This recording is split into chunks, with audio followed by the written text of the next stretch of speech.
Hello everyone, welcome to JSI online chemistry classes. आप देख रहे हैं JSI foundation and education hub. आज की क्लास में हम न्यूक्लियोफिलिक सब्स्टिट्यूशन रिएक्शन स्टार्ट करने वाले हैं कि how to haloarene represent nucleophilic substitution reactions. Electrophilic और रिएक्शन विद मेटल्स हमने लास्ट लेक्चर में कंप्लीट कर ली थी। उसमें हमने इलेक्ट्रोफिलिक सब्स्टिट्यूशन रिएक्शंस कराई थी जो कि ऑर्थो और पैरा पोजीशंस पे उसकी कंप्लीट हुई थी। फिर हमने कुछ रिएक्शन ऑफ मेटल्स कंप्लीट की थी, मैग्नीशियम से, सोडियम से, कॉपर से। ये रिएक्शन जो नेम बेस्ड थी, जैसे Wurtz reaction, Wurtz Fittig reaction थी और एक उल्मान रिएक्शन थी लास्ट लेक्चर में। इसमें ग्रीनविकर फॉर्मेशन रिएक्शन मैग्नीशियम से रिएक्शन कराई थी। तो उस बेस पे हमने वो रिएक्शंस कंप्लीट कर ली थी, electrophilics and reaction with metals. आज के टॉपिक में हम पढ़ेंगे that is nucleophilic substitution reactions. Haloarene वाला पोर्शन चल रहा है आपका। ये हैलोएरिन का कौन सा पोर्शन? सेकंड पार्ट है इस चैप्टर का, हैलोएरिन। और हैलोएरिन है आपका, मीन्स कह सकते हैं कि यहाँ पर एरोमेटिक कंपाउंड की स्टडी करते हैं। तो nucleophilic substitution reaction, today topic is nucleophilic substitution reaction.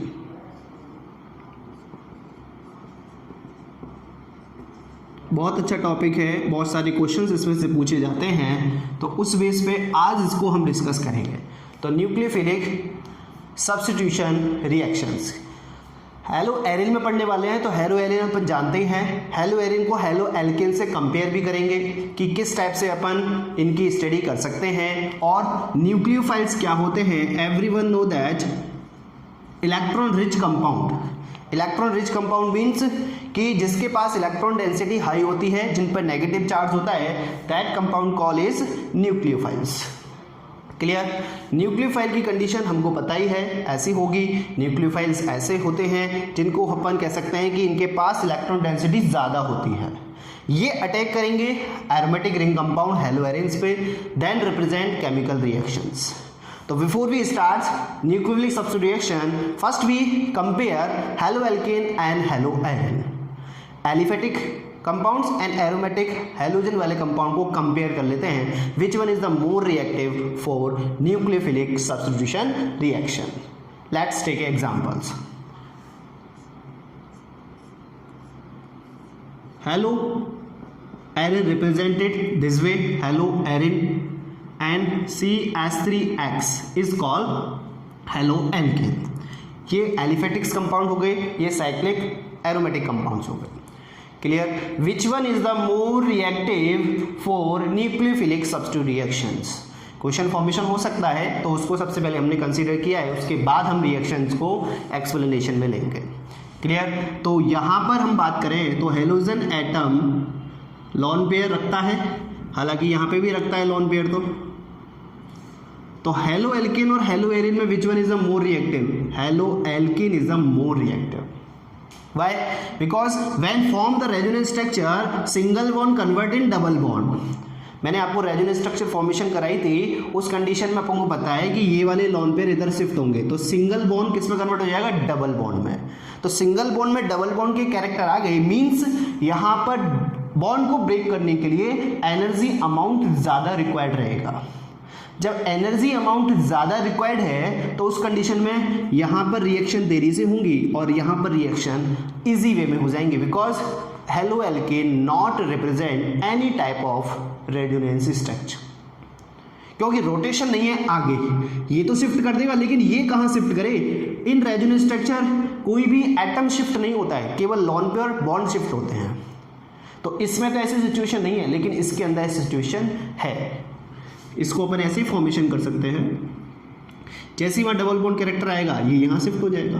तो ऐसी शिफ्टिंग है उसमें, अल्टरनेट डबल बॉन्ड प्रेजेंट है, इसके अंदर ऐसी सिचुएशन नहीं है। So they not represent any type of resonance structure, so it's called this one is the more reactive and this one is the less reactive for nucleophilic substitution reactions.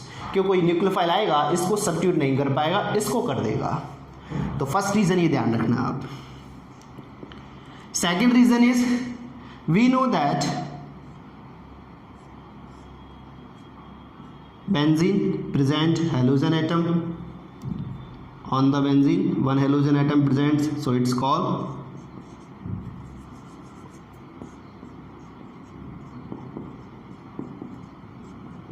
this type. Clear. अब compare करें तो इन दोनों में भी वही reactivity order देखें तो reactivity ही फिर से इसकी ज़्यादा है. रीज़न क्योंकि देखो हैलोजन जिस कार्बन से बॉन्डेड है उस पे हाइब्रिडाइजेशन जो है that is sp2 hybridisation. Why? Pi bond formation हो रहा है और when form 3 sigma and 1 pi bond then carbon is sp2 hybridise carbon. sp2 hybridise carbon. Clear. But in that case when form carbon 4 sigma bond then 0 pi, तो इस condition में जो hybridisation होगा that is sp3 hybridisation. Starting में हमने introduction जब part start किया था तो वहाँ पे क्लासिफिकेशन किया था अकॉर्डिंग टू हाइब्रिडाइजेशन. तो वहाँ से अपन ने एक्सप्लेनेशन कर लिया था कि how to identify carbon hybridise atom. तो उस बेस पे हम कह सकते हैं this one is the sp2 and this one is the sp3 hybridise carbon atom. तो sp2 की कंडीशन में न्यूक्लियर चार्ज ज्यादा है बिकॉज s कैरेक्टर डिवाइड करें तो s कैरेक्टर दोनों में कंपेयर करें तो s कैरेक्टर इसके अंदर 33.33% तो s कैरेक्टर है और p कैरेक्टर की बात करें तो 66.67% इसके अंदर p कैरेक्टर है. इसके अंदर s कैरेक्टर की बात करें तो s कैरेक्टर इसके अंदर 25% है और p कैरेक्टर बात करें तो इसमें 75% s कैरेक्टर है. तो जिसमें s कैरेक्टर ज़्यादा है देख सकते हो 25, 33, 40, तो उस कंडीशन में s कैरेक्टर ज़्यादा होने से न्यूक्लियर चार्ज बहुत ज़्यादा है. नाविक के बहुत क्लोज है, वो न्यूक्लियस के बहुत क्लोज है. तो हैलोजन एटम न्यूक्लियस के जब क्लोज होगा तो मीन्स ये पास होंगे तो बॉन्ड में स्ट्रांगनेस रहेगी. Then bond is a more strongness हो गया और स्ट्रांग हो गया उस कंडीशन में इस बॉन्ड को ब्रेक करने के लिए एनर्जी अमाउंट ज़्यादा रिक्वायर्ड रहेगा. That is reason for haloalkane and haloarene. First reason resonance का एक्सप्लेनेशन में दे दें. Second reason on the basis of hybridisation. यहाँ पर sp2 हाइब्रिडाइजेशन तो s कैरेक्टर ज़्यादा है, यहाँ पर sp3 है तो s कैरेक्टर लेस है. सो न्यूक्लियर चार्ज यहाँ लेस है, यहाँ ज़्यादा है. इस कंडीशन में halo alkane is a more reactive compare to halo arene always. Is it clear? देख लो एक बार. Then we will start chemical reactions. Temperature base पे रिएक्शंस होंगी वो अभी आपको एक्सप्लेनेशन में कर दूंगा. उससे पहले ये आप ले लें, लिख लें.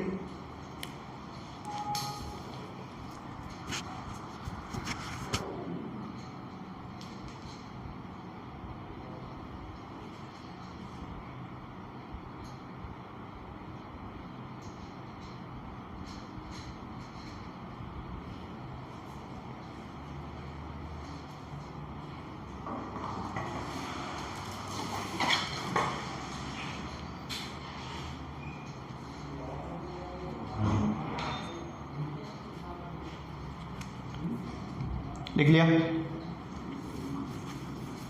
चलिए now we start chemical reactions. वो भी न्यूक्लियोफिलिक सब्स्टिट्यूशन रिएक्शन स्टार्ट करने वाले हैं. तो न्यूक्लियोफिलिक सब्स्टिट्यूशन कैसे होंगी हैलो एरिन में वो देखते हैं. देखो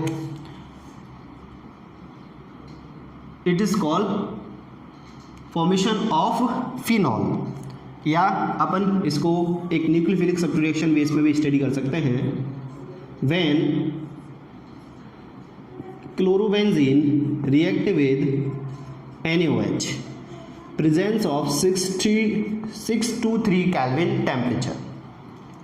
When chlorobenzene react with NaOH at 623 Kelvin temperature.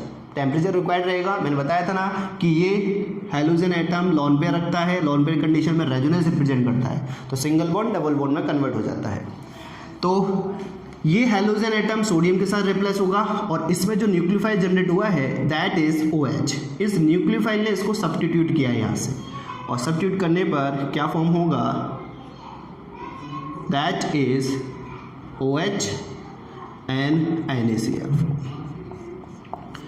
Halogen atom substitute हुआ है by the nucleophile, so it's called nucleophilic substitution reaction. Remember one thing, this reaction complete at temperature condition पे ही ये reactions complete होंगी, because single bond convert in double bond by the resonance. Clear? But in that case इसी reactions पर मैं ऐसा एक work कर दूं, मीन्स ऐसे कुछ एटम जोड़ दूं जो इलेक्ट्रॉन डेफिशिएंस, इलेक्ट्रॉन को अट्रैक्ट करते हो और बॉन्ड को वीक करते हो। जस्ट फॉर एग्जांपल मैं यहाँ पे एक NO2 बॉन्डेड कर दूं। NO2 means electron attracting group, जो इलेक्ट्रॉन को अट्रैक्टेड करते हैं, -I इफेक्ट वाले ग्रुप बोल सकते हैं हम। तो इलेक्ट्रॉन अट्रैक्टिंग ग्रुप होगा, मींस इस कंडीशन में होगा क्या, ये इलेक्ट्रॉन्स को अट्रैक्ट करेगा अपनी साइड। इलेक्ट्रॉन की डेफिशिएंसी बेंजीन पे आएगी, तो बेंजीन क्या करेगा, इलेक्ट्रॉन्स को खींचेगा किससे, हैलोजन एटम से। हैलोजन एटम मतलब ये वाला बॉन्ड क्या होगा, वीक होगा उस कंडीशन पे। मतलब ऐसे कोई ग्रुप यहाँ पर बॉन्डेड कर दें जो उस बॉन्ड को, कार्बन और हैलोजन के बिटवीन जो बॉन्ड फॉर्मेशन हो रहा है उसको वीक कर सके।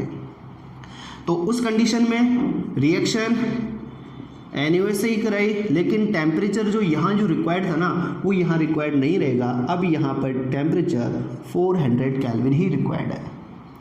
तो ऐसा क्यों हुआ, केवल और केवल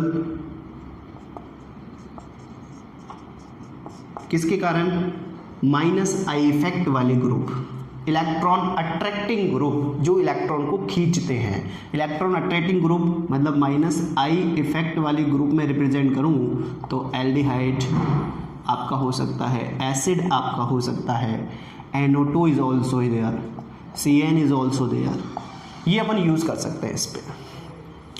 clear? Electron attracting group. One more thing, अब इनके नंबर में इंक्रीज करता जाऊं, इनके नंबर मतलब 1 नंबर 2 नंबर 3 नंबर ऐसे इंक्रीज करूं, तो उस कंडीशन में क्या रिएक्शन होगी, न्यूक्लियोफाइल सेम बेस में रिएक्शन होगी, बट टेम्परेचर की जो रिक्वायरमेंट रहेगी ना वो अब इतनी नहीं रहेगी। सो जो एक NO2 और इंक्रीज कर दिया, तो पहले तो एक ही अट्रैक्ट कर रहा था, अब ये भी अट्रैक्ट करेगा, तो इलेक्ट्रॉन डेफिशिएंसी ज़्यादा आएगी, बॉन्ड वीक ज़्यादा होगा। उस कंडीशन में डिमांड बढ़ेगी उस बॉन्ड की, तो उस कंडीशन में ये रिएक्शन इस बार 350 केल्विन पे ही हो जाएगी। Means that reaction complete at 350 kelvin NaCl। Is it clear? एक और इंक्रीज कर दिया इस कंडीशन में यहाँ पर मैंने, तो ये रिएक्शन 300 केल्विन पर ही कंप्लीट हो जाएगी। So it's reaction is nucleophilic substitute reaction for haloarene. बस ध्यान रखना, टेम्परेचर की कंडीशन कब रहेगी, जब यहाँ पर कोई न्यूक्लियोफाइल प्रेजेंट नहीं है। मींस ये -I ग्रुप जो है, इलेक्ट्रॉन अट्रैक्टिंग ग्रुप जो हैं, they are increase reactivity for nucleophilic substitution reaction. क्योंकि जितना ज़्यादा टेम्परेचर रिक्वायर्ड होता है उतनी रिएक्टिविटी कम हो जाती है, जितना कम टेम्परेचर रिक्वायर्ड है उतनी रिएक्टिविटी हाईएस्ट होती है। Is it clear? तो this is reactions for nucleophilic substitution reactions. देख लो एक बार, एक रिएक्शन आप कंप्लीट कर लेना, -I वाला एक थर्ड ग्रुप और ऐड करना नेक्स्ट रिएक्शन में, 2 मैंने ऐड कर दिए, थर्ड आप यूज करके 300 केल्विन पर रिएक्शन करा देना। कोई सा भी ग्रुप ऐड कर सकते हो, बाउंडेशन नहीं है, NO2 यूज करो, ये भी फॉर्मेशन कर सकते हो। इन कंडीशन पे ये भी यहाँ पर ही फॉर्मेशन रहेंगे, अपने रिप्रेजेंट नहीं किए हैं, ये भी रिप्रेजेंट रहेंगे, ये सब्स्टिट्यूट थोड़ा ना हुए हैं।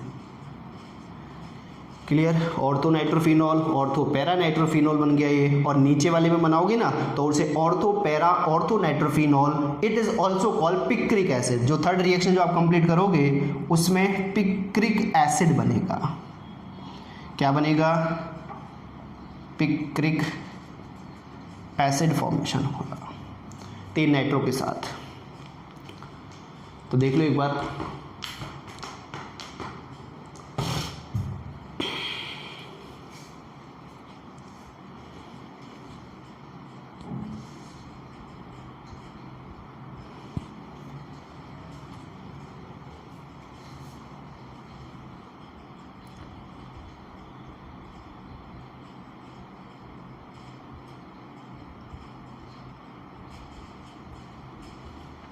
क्लियर?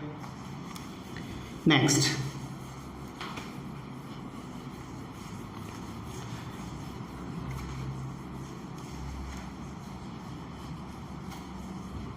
न्यूक्लियोफिलिक सब्स्टिट्यूशन आपकी कंप्लीट है।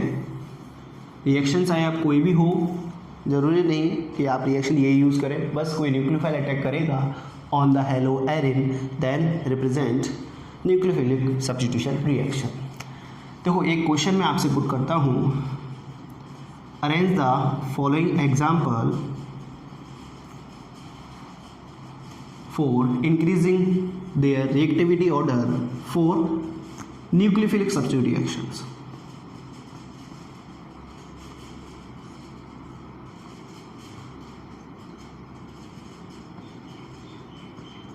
ये कंपाउंड्स है 3, जिसमें से 2 तो आपको आइडेंटिफाई हो रहे होंगे, that one is a halo aryl या arene and this is halo alkane and this one is benzylic chloride. Benzyl group हमने जो स्टडी किया था इंट्रोडक्शन पार्ट में वो यहाँ यूज़ किया है।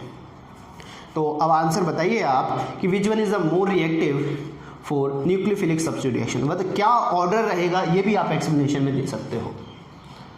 सोचो, देखो इन दोनों में से ज़्यादा रिएक्टिविटी तो मैंने अभी भी बताया ही आपको, ये है।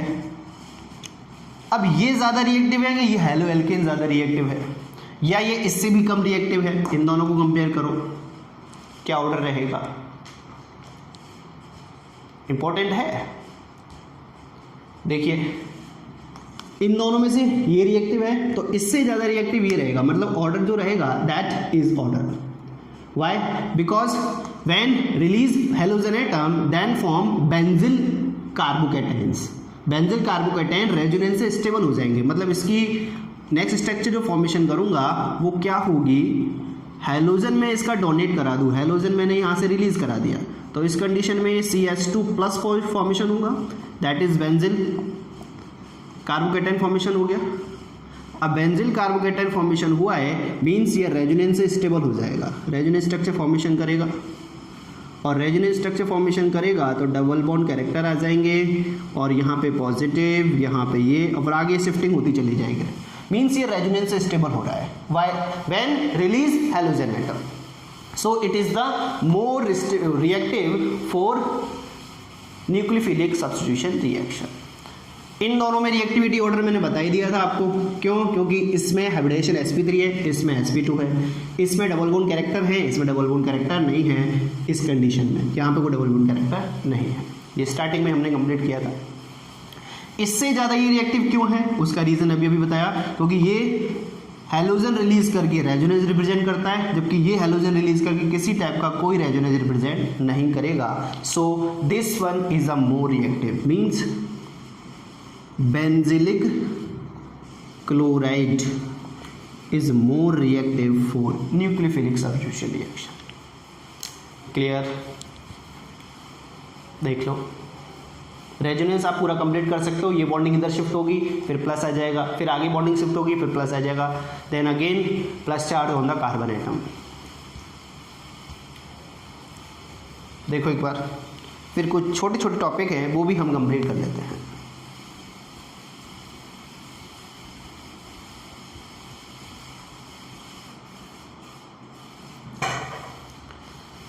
कुछ सिंपल से जो टॉपिक रिमेनिंग हैं वो इस चैप्टर के, वो एक बार मैं आपको इंट्रोड्यूस में दे दूँ, ज़्यादा कोई है नहीं, तो उस बेस पे अपन भी थोड़ा सा इंट्रोडक्शन पार्ट में कंसीडर कर लेते हैं और उनके बारे में जनरल इन्फॉर्मेशन भी ले लेते हैं।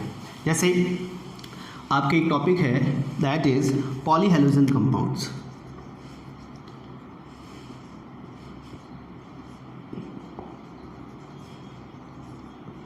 पॉलीहैलोजन कंपाउंड। अब पॉलीहैलोजन कंपाउंड की बात करें तो मोनोहैलोजन कंपाउंड हम स्टडी कर चुके ही हैं। पॉलीहैलोजन कंपाउंड जब बहुत सारे हैलोजन एटम प्रेजेंट हो दैट इज कॉल्ड पॉलीहैलोजन कंपाउंड। तो हमारे सिलेबस के अंदर एक तो डाई हैलाइड्स हैं, ट्राई हैलाइड्स हैं और टेट्रा हैलाइड्स हैं। मीन्स 2 हैलोजन एटम वाले भी हैं, 3 हैलोजन एटम वाले भी हैं और टेट्रा हैलोजन वाले भी हैं। तो उनको हम एक में कंसीडर कर रहे हैं पॉलीहैलोजन कंपाउंड्स में। वैसे मोर देन 4 होते हैं तो उस कंडीशन में हम पॉलीहैलोजन कंडीशन बोलते हैं, लेकिन हमने स्टडी कर रहे हैं तो एक में इन्वॉल्व कर दिया है सब कुछ। तो देखो इस कंडीशन में बात करें तो इसमें सबसे पहला डिवाइडेशन आता है, that is gem dihalide. Gem dihalide, what is the gem dihalide? कभी कभी एक एक मार्क के क्वेश्चन आ जाते हैं। What is the gem dihalide? Gem dihalide is when two halogen atom present in same carbon atom. When two halogen atom present on the same carbon, same carbon means longest chain कितनी भी हो उससे कोई effect नहीं है, लेकिन दो halogen जो हैं जो प्रेजेंट हैं या और भी जो हेलोजन हैं, मिनिमम कंडीशन में दो को कंसीडर कर रहे हैं अपन, तो दो हेलोजन जो एटम वो एक ही कार्बन पे प्रेजेंट होते हैं, उस कंडीशन को क्या बोलते हैं? ज़ैम डाइहैलाइड। जस्ट फॉर एग्जांपल CH3CH, तो एक हेलोजन यहाँ प्रेजेंट है, एक हेलोजन यहाँ प्रेजेंट है, सो दोनों हेलोजन एक ही कार्बन प्रेजेंट है ना, so it's called gem dihalide. Clear? Second example हम ले, this one also gem dihalide. Longest chain carbon की आप कितनी भी लंबी फॉर्मेशन कर रहे हो वो आपको इफेक्ट नहीं करेगी, इफेक्ट करेगा कि आप हेलोजन कहाँ जोड़ रहे हो। एक ही कार्बन बॉन्डेड है, so it's called gem dihalide. Clear? Halogen भी कोई सा भी हो सकता है, जरूरी नहीं यही हो। दूसरे एग्जांपल की दूसरा इसका क्लासिफिकेशन जो है, दैट इज विस डाइहैलाइड। What is it? विस डाइहैलाइड।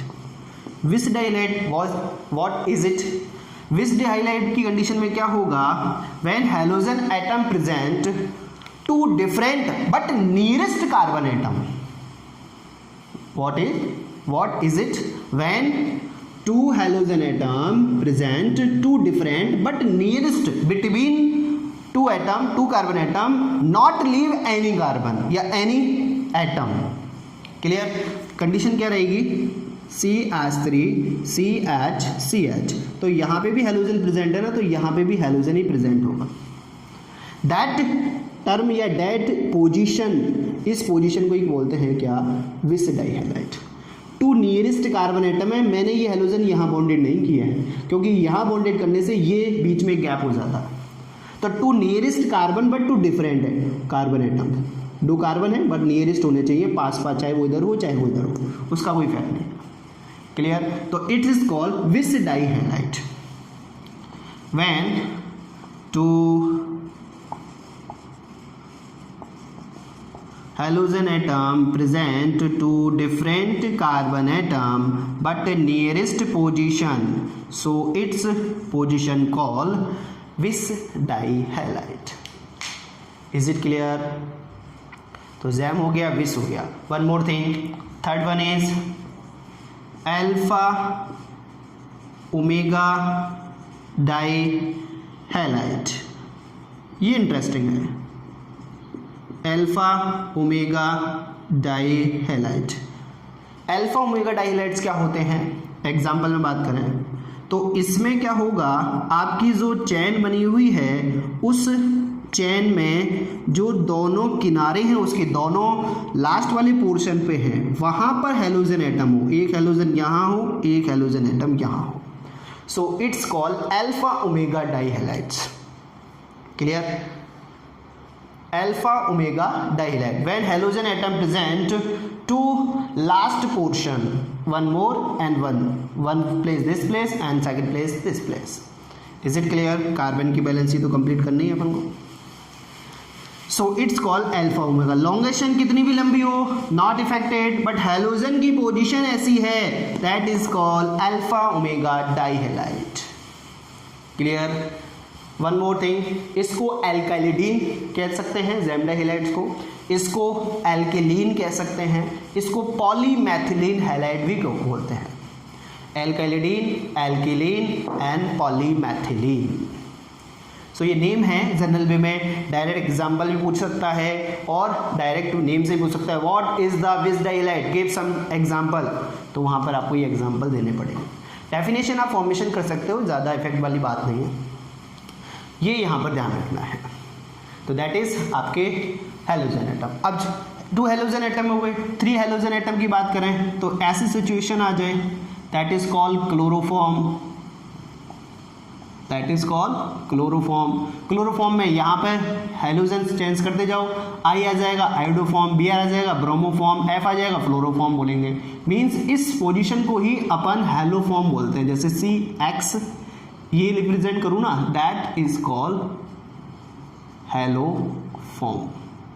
अब हेलोफॉर्म में हेलोजन एटम जैसे जैसे बॉन्डेड है उस बेस पे उसका नेम लिख दो हेलोफॉर्म। ऐसी सिचुएशन आ जाए 4 कंडीशन में, जैसे ये आ जाए तो it's called carbon tetra chloride, carbon tetra chloride. ऐसे पॉलीहेलोजन कंपाउंड हमको देखने हैं। 3 होंगे तो क्लोरोफॉर्म, 4 होंगे तो carbon tetra chlorides, carbon tetra bromide, carbon tetra fluoride, carbon tetra iodide. ये इनके नेम हैं जो अपन ने यहाँ पर इंट्रोड्यूस किए हैं आपके लिए।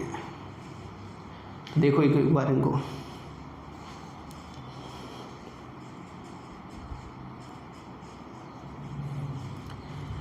नेक्स्ट जो आपका छोटा सा टॉपिक है दैट इज DDT। DDT है आपका BHC ऑल्सो देयर।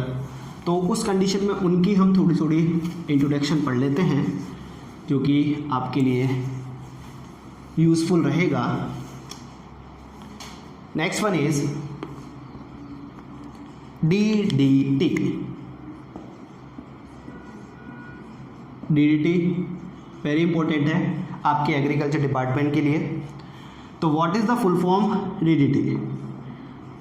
DDT की फुल फॉर्म में लिख देता हूँ, para para dichloro diphenyl trichloro ethyl. This is full form for DDT। Clear? Para para dichloro diphenyl trichloro ethyl. Is it clear? अभी पता चल जाएगा कैसे अपन ने इसका नेम लिखा है। तो DDT की फुल फॉर्म आपको लिखी गई है। DDT एक इंसेक्टिसाइड होता है जो कि एग्रीकल्चर डिपार्टमेंट में कृषि में उपयोग किया जाता है छोटे छोटे कीटों को मारने के लिए। तो कैसे फॉर्म होता है वो हम देखते हैं इसकी रिएक्शन। इसके अंदर 2 क्लोरोबेंजीन हम यूज़ करते हैं। क्लोरोबेंजीन वो कंडीशन इस टाइप्स की है कि हेलोजन एटम यहाँ बॉन्डेड है, ये एक है हाइड्रोजन में रिप्रेजेंट कर रहा हूँ आपके लिए, और ये क्लोरोबेंजीन। इसकी रिएक्शन हम कराते हैं क्लोरल से। क्लोरल क्या होता है? एल्डिहाइड ग्रुप प्रेजेंट हो और 3 हेलोजन एटम बॉन्डेड हो, that is called chloral. That is called chloral. Clear? इसको क्लोरल बोलते हैं। दैट इज आपका क्लोरोबेंजीन है, ये 2 क्लोरोबेंजीन यूज किए मैंने, क्लोरोबेंजीन। तो क्लोरोबेंजीन की रिएक्शन कंसंट्रेट H2SO4 की प्रेजेंस में क्लोरल से कराते हैं। तो यहाँ से 2 हाइड्रोजन एटम और यहाँ से ये वाटर मॉलिक्यूल फॉर्मेशन करते हैं ऑक्सीजन के साथ। ये एल्डिहाइड ग्रुप है आपका CHO और ये 3 हेलोजन एटम बॉन्डेड है। इस फॉर्मूले को बोलते हैं क्लोरल। तो when chloral react with chlorobenzene presence of concentrate H2SO4 then form compound is called DDT, dichloro diphenyl trichloro ethyl. क्या होगा वो उसको यहाँ पे लिख लेते हैं अपन। देखो ऐसा ही कुछ प्रोडक्ट फॉर्मेशन होगा। यहाँ पे आपका क्लोर है ये एज इट इज। अब प्लस वहाँ पे लिखा था, अब यहाँ पर प्लस नहीं लिखेंगे आप, क्योंकि अब ये एक ही कंपाउंड बॉन्डेड हो चुका है। ये यहाँ पर है, ये हेलोजन है। इस कार्बन की बात करें तो ये कार्बन की बॉन्डिंग एक तो यहाँ से हो गई, इसमें यहाँ पे आपको बिल्कुल भी बैंड नहीं देना है, क्योंकि बैंड दोगे तो कार्बन काउंट हो जाएगा। ये इस कंडीशन है। और यहाँ पर halogen atom halogen atom halogen atom, ऐसी सिचुएशन मिली है। और हाइड्रोजन है ये इसका। क्लियर? इसको ही बोलते हैं DDT। यही आपका क्या है? DDT है। देखो कैसे लिखा मैंने, पैरा पैरा, तो पैरा पोजीशन क्या है, इस पोजीशन से पैरा पोजीशन ये काउंट हो रही है, तो पैरा पोजीशन, इसकी भी ये पैरा पोजीशन, तो पैरा पैरा, पैरा पे 2 क्लोरो हैं तो para para, die chloro, 2 die chloro बोल दिया, डाईफेनिल, इस कंडीशन को बोला है डाईफेनिल, मतलब फेनिल की पैरा पोजीशन पे क्या बॉन्डेड है, 2 क्लोरो, तो para para die chloro, diphenyl try chloro, देख रहे हैं 1 2 3 chloro, try chloro. Ethane is IUPAC name, because numbering जो चालू हो रही है वो आपके हेलोजन एटम से बॉन्डेड होंगे, तो ये एक सब्स्टिट्यूट हो गए, ये हेलोजन एटम हो गए, तो नंबरिंग यहाँ से करूँगा 1 2, तो 1 2 कंडीशन में क्या हुआ, इस कंडीशन में यहाँ पर अपन देख सकते हैं तो 2 कार्बन की चैन फॉर्मेशन हो रही है, ये 2 कार्बन चैन फॉर्मेशन, जब 2 कार्बन की चैन फॉर्मेशन हुई है तो उस कंडीशन को क्या बोल दिया अपन ने, ethane. So it's called para para dichloro diphenyl trichloro ethane, it is called DDT। ये इंसेक्टिसाइड यूज होता है, किस में यूज होता है, इंसेक्टिसाइड, कीटनाशक के रूप में उपयोग किया जाता है। Clear, this is your DDT, बना लीजिए।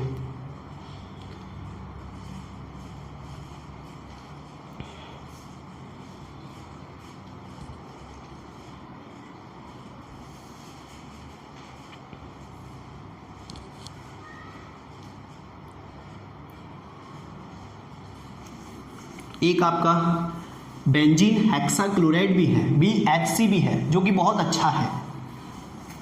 कैसे फॉर्म होता है वो भी देख लेते हैं, वो भी एक इंसेक्टिसाइड है। देखो BHC, next topic is BHC। BHC, तो BHC कैसे फॉर्म होगा, when benzene react with chlorine, presence of sunlight, then each carbon where 1 halogen atom, each carbon have 1 halogen atom, मतलब जैसे ही मैंने इसकी बॉन्डिंग कराई तो ये सारे जो हेलोजन थे, यहाँ पर जो हेलोजन यूज होंगे वो 6 यूज होंगे, 6 होंगे, हाँ 6 होंगे, सारे हेलोजन शिफ्ट हो गए, 6 हो गए। तो हेलोजन से यहाँ बॉन्डिंग ये वाली ब्रेक हुई तो सभी कार्बन पे एक बैलेंसी डेफिशिएंट आएगी, यहाँ से ये बॉन्ड ब्रेक करूंगा 2 बैलेंसी कम हो गई, ये बॉन्ड ब्रेक करूंगा 2 बैलेंसी ये कम हो गई, ये बॉन्ड करूंगा, तो इन बैलेंसी को सेटिस्फाई किसने किया, हेलोजन एटम में, सभी कार्बन पे एक हेलोजन एटम बॉन्डेड हो गया, तो इस कंडीशन को ही क्या बोल दिया, BHC। किससे फॉर्म हुआ, बेंजीन से, तो बेंजीन का B आ गया, तो इट्स कॉल्ड बेंजीन। कितने हेलोजन है, 6, तो इसको बोल दिया हेक्सा, तो बेंजीन ऐसे क्या बन गया, हेक्सा, C से क्या बन गया, क्लोराइड, तो it's called benzene hexa chloride, short में आपका BHC है। When benzene react chlorine presence of sunlight, then form compound is called benzene hexachloride. It is also called lindane. It is also called lindane. It is also called gamexane. Clear? What is the molecular formula? C6H6Cl6, 6 he carbon है इसके पास, 1 2 3 4 5 6 halogen पे, sorry hydrogen भी हैं सभी carbon पे, सभी पे है कि हेलोजन, सभी पे कितने हेलोजन, सभी पे एक हेलोजन, तो फॉर्मूला क्या हो गया, C6H6Cl6 एंड ऑल्सो रिप्रेजेंटेड 666, इसको 666 से भी रिप्रेजेंट करता है। What is the 666? 666 is benzene hexachloride, insecticide use होता है। क्लियर, इसको भी यूज करते हैं किस बेस में, इंसेक्टिसाइड बेस में, ये भी कीटनाशक है आपका। तो this is your benzene hexachloride.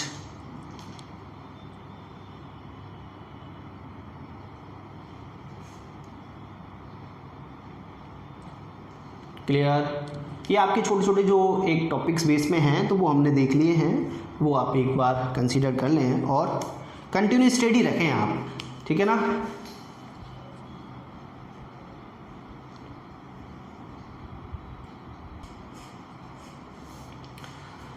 तो ये आपका हेलो एरिन वाला पार्ट कंप्लीट हो गया, जिसके अंदर हमने छोटे छोटे टॉपिक भी कंसीडर किए हैं, just for example polyhalogen compounds, gammexane या BSC, and one more thing before BSC एक हमने लिया DDT, जो कि इंपॉर्टेंट है आपका, किस टाइप से फॉर्मेशन होता है, कहाँ यूज़ होता है और किस की रिएक्शन कराने से फॉर्मेशन है, वो आप एक बार देख लेना। तो लेक्चर 8 में हमने हेलो एरिन वाला भी पोर्शन कंप्लीट कर लिया। क्लियर? तो ऑलमोस्ट ये चैप्टर आपका कंप्लीट हो गया है, कहीं भी किसी टाइप की कोई रिएक्शन हमने छोड़ी नहीं है। जो भी आपके सिलेबस के अकॉर्डिंग है वो सब एक्सप्लेनेशन में लिया गया है और सब आपको बताया गया है, कैसे फॉर्मेशन होता है, कैसे केमिकल प्रॉपर्टी रिप्रेजेंट होती हैं, और जो भी आपके लिए नीड था, जो भी आपका इंपॉर्टेंस थी, वो सब बोर्ड पे आपको एक्सप्लेन किया गया है। तो आप इसकी एक स्टडी फॉर्म में रखोगे ना, तो आपको कहीं भी किसी प्रकार डाउट नहीं होगा और कहीं भी प्रॉब्लम नहीं आने वाली बोर्ड एग्जाम में। अपनी स्टडी कंटिन्यू रखें विद JSI फाउंडेशंस। तो thank you very much for your cooperate and for your time online chemistry classes. Clear?